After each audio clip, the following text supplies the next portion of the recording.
መጽሐፈ ሩት ምዕራፍ 2 ለኑኃሚንም ባል የሚዘመደው ከአቢሜሌክ ወገን የሆነ ኃያል ሰው ስሙ ቦዔዝ የተባለ ሰው ነበረ።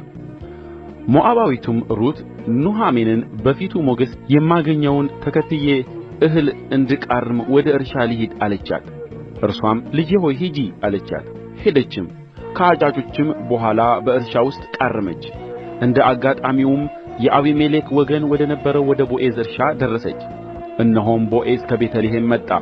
አጫጆችንም እግዚአብሔር ከእናንተ ጋር ይሁን አላቸው። እነርሱም እግዚአብሔር ይባርክህ ብለው መለሱለት።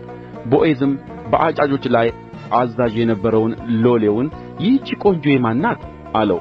የአጫጆችም አዛዥ ይህችማ ከሞዓብ ምድር ከኑኃሚን ጋር የመጣች ሞዓባዊቱ ቆንጆ ናት።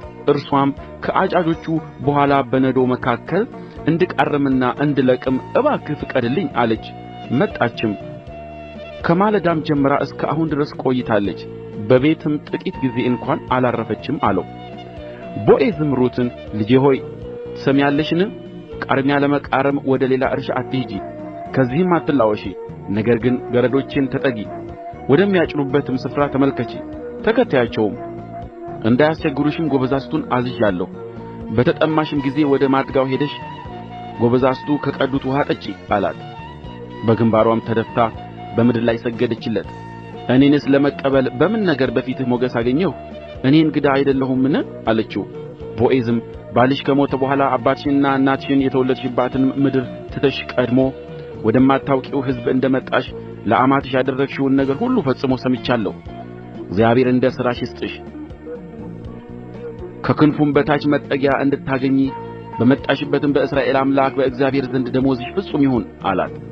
እርሷም ጌታዬ ሆይ ከባሪያዎችህ እንደ አንዲቱ ሳልሆን አጽናንተኸኛልና የባሪያህንም ልብ ደስ አሰኝተሃልና በዓይንህ ሞገስ ላግኝ አለችው። በምሳም ጊዜ ቦዔዝ ወደዚህ ቅረቢ፣ ምሳ ብዪ፣ እንጀራሽንም በሆምጣጤ አጥቅሺ አላት። በአጫጆችም አጠገብ ተቀመጠች። የተጠበሰም እሸት ሰጣት፣ በልታም ጠገበች አተረፈችም። ደግሞም ልትቃርም በተነሣች ጊዜ ቦዔዝ ጎበዛዝቱን በነዶው መካከል ትቃርም፣ እናንተም አታሳፍሩአት፣ ደግሞ ከነዶው አስቀርታችሁ ተዉላት፣ እርሷም ትቃርም፣ አትውቀሱአትም ብሎ አዘዛቸው። በእርሻውም ውስጥ እስከ ማታ ድረስ ቃረመች። የቃረመችውንም ወቃችው፣ 1 የኢፍ መስፈሪያ ያህል ገብስ ሆነ። ተሸክማውም ወደ ከተማ ገባች። አማትዋም የቃረመችውን አየች። ከጠገበችም በኋላ የተረፋትን አውጥታ ሰጠቻት። አማትዋም ዛሬ ወዴት ቃረምሽ? ወዴትስ ሠራሽ? የተቀበለሽ የተባረከ ይሁን አለቻት። እርሷም ዛሬ የሠራሁበት ሰው ስም ቦዔዝ ይባላል ብላ በማን ዘንድ እንደ ሠራች ለአማትዋ ነገረቻት። ኑኃሚንም ምራትዋን ቸርነቱን በሕያዋንና በሙታን ላይ አልተወምና በእግዚአብሔር የተባረከ ይሁን አለቻት። ኑኃሚንም ደግሞ ይህ ሰው የቅርብ ዘመዳችን ነው፣ እርሱም ሊቤዡን ከሚችሉት አንዱ ነው አለቻት። ሞዓባዊቱ ሩትም ደግሞ መከሬን እስኪጨርሱ ድረስ ጎበዛዝቴን ተጠጊ አለኝ አለቻት።